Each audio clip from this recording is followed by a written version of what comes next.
who is implementing the dramatic reform throughout the VA. I have no doubt it will be properly implemented. Right, David? Better be David.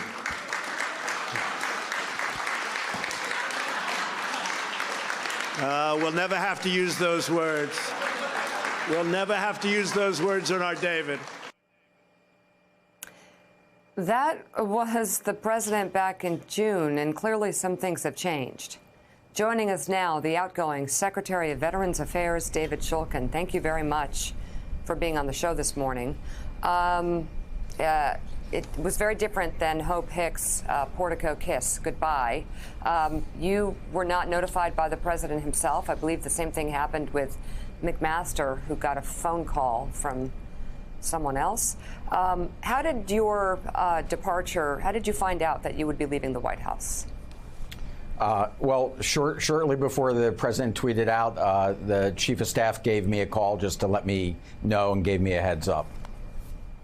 So you were found